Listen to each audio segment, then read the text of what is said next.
What's up, guys? It's John Reeves Live, and today we're going to be talking about something a little bit different for our channel, and it is something that's extremely important. So please, I know this kind of might be a different topic for us, but it definitely affects all of the music that we check out on our channel. You guys know I am a very big fan of international bands and international music. Recently, I was over in Tokyo, and we were talking to our homie Peter Lim, who is in Made News Network, and we were talking about kind of like the Japanese music scene and a lot of why some of these bands that are amazing, like underground or local bands in Japan, aren't really coming over to America, and we were kind of speculating on different reasons why. Well, 2 days ago, he posted on Twitter or X this tweet. It says, "For those wondering why some acts from Japan are not doing tours in the States, this article on visa fees and application processes will give you some insight. It's already done, and it's been doing damage to the flow of Japanese music into the US." So this article is from Alternate Press, and it's essentially talking about how the application for a visa fee has gone up from $460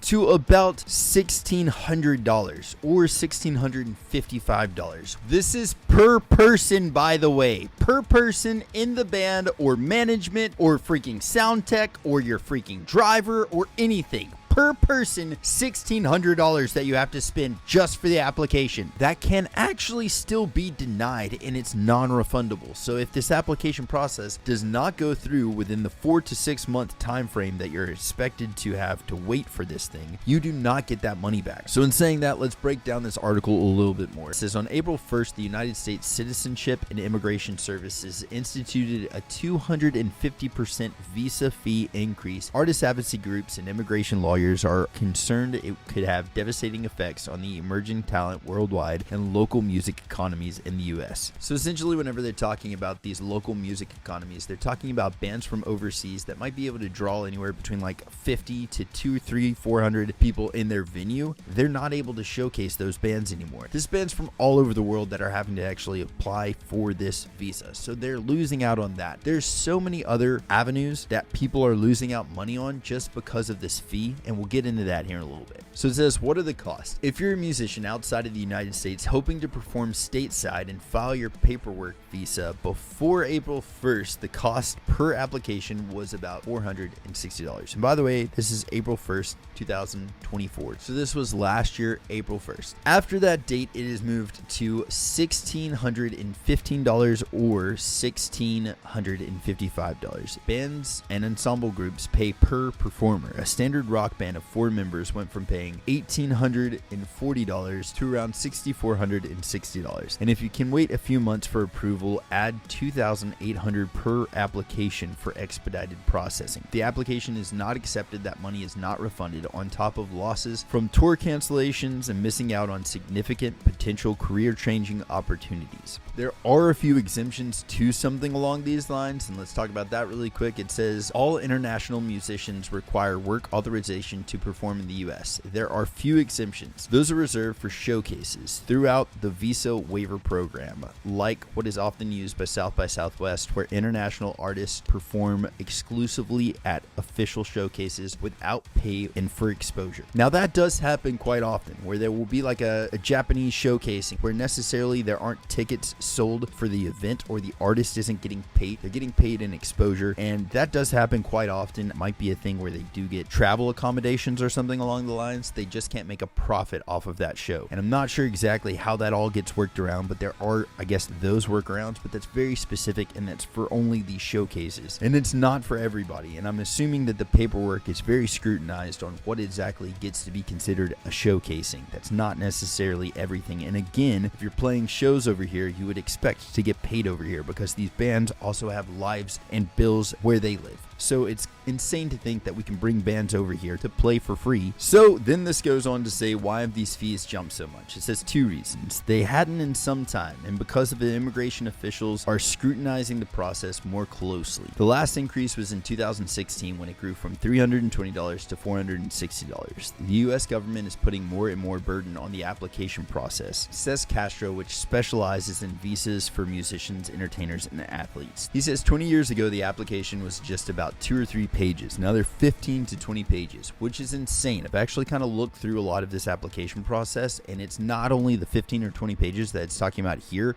it's also showing proof of a lot of different things. We'll get into that here in just a minute. And those are forms just before supporting evidence, he says. Now submitting documents that are 200 pages to 300 pages long, just explaining why this ban should be traveling throughout the United States. Officials might have done better to look at inefficiencies in the system to save money, he says. Presley said he'd heard the increase will allow the USCIS to get rid of backlogging, but is that because they're going to be employing more staff, or probably because you're getting less applicants? He wonders because the benefit of who can afford to go rather than who wants to go or has the fan base to go. So in saying all that, I know that the probably title of this video is why your favorite bands aren't playing in the US. If your favorite bands are massive bands or bands that are the size of like Baby Metal, The Warning Auto, which is touring the US pretty soon, 1OK Rock, which is touring the US currently. So even though those groups are going to be just fine with paying an extra $10 to $15 or $20,000 for application processes to get their entire crew over here to run a live show, when you're selling out 10 to 20,000 people arenas,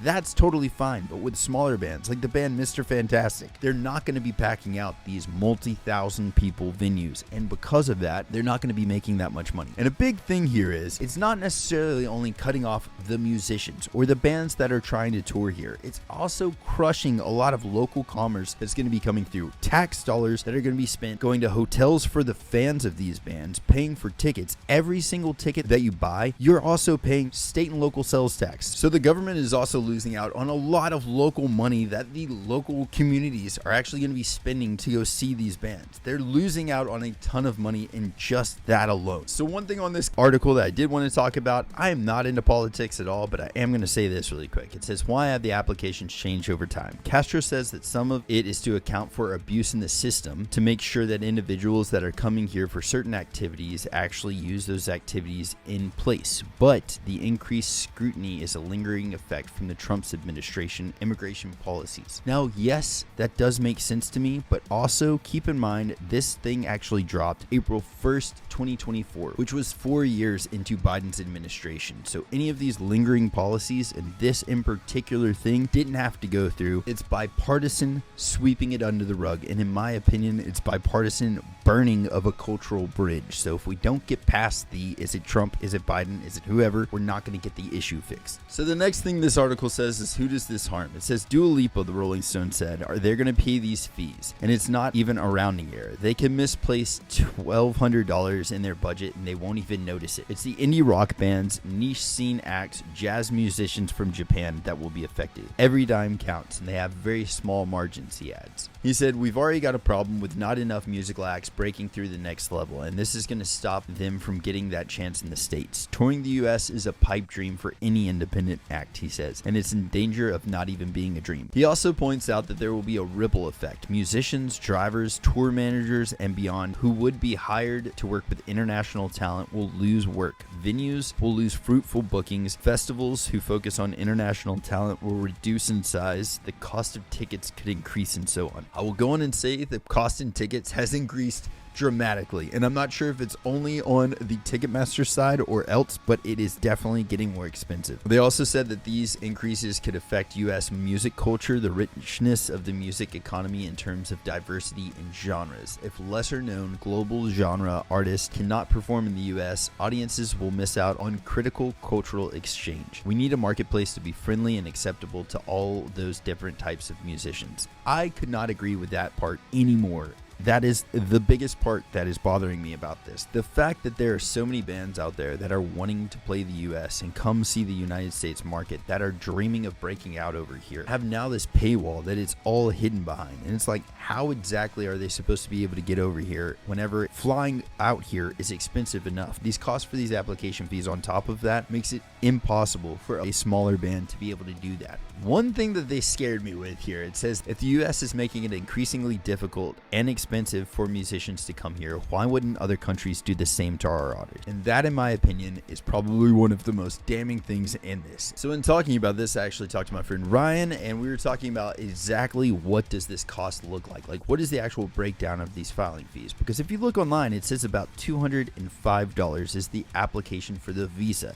And I thought, how did we get from here to there? How does this happen? So we looked it up. It is actually considered a type P1B visa. That's the application that they're actually applying for. And it says for every band member, this was in effect of April 1st, 2024, US CIS filing fee. Standard employer, it's about $1,015 for that. So from there, then there's an asylum programming fee, which standard is about $600. Then a premium processing fee. This one's optional if you wanted to do the premium processing. That's essentially if you want this done in 15 days. But if you don't do it within that time, its normal wait time is from 4 to 6 months.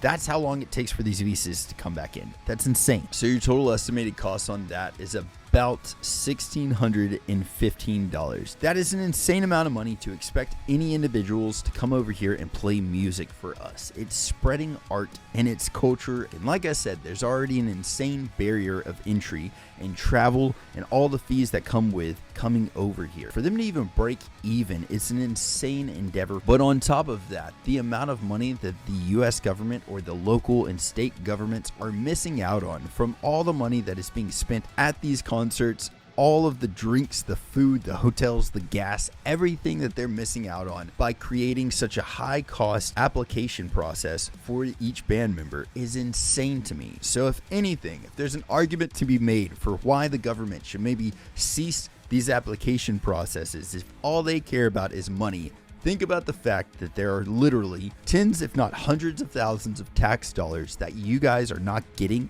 because you're not letting our bands come over here and we can't spend money on them. There has to be something that we can do about this. If you guys are in a position to make any type of change, please DM me. If you guys want to help me in this process at all, let's get together, try to figure out a way to make this application process a lot smoother for these bands and the fees completely gone. And if you know anybody who might be able to make a change in this, send this video to them. Let's get the word spread out here. These articles were written a year ago, and if my friend Peter didn't actually post this on Twitter, I never would have seen it. It's been something that nobody's covering, and if you guys would like to help make a change, message me, comment, spread the word about this as much as you possibly can. Let's start getting more bands from other countries in America. There's so much talent outside of the US for us to be experiencing. I'm going to be doing a live video on this as well too, talking about it and kind of going over some questions and stuff. I'm really wanting to get this out there soon, so thank you guys for checking this out. Again, if y'all do have any help at all that you can offer on this, comment it down below, message me. All of my socials are at John Reeves Live. My email address is johnreeveslive@gmail.com, and let's get the ball rolling on making a change on this and allowing bands from all over the world to come to America like the dream it freaking is. Thank you guys for watching this. I hope you're having a blessed day or night, whatever time it is. Spread some positivity out there, be kind to each other, and if y'all need anything at all of my socials are at John Reeves Live. Send me a message and I will catch you later. Toodles.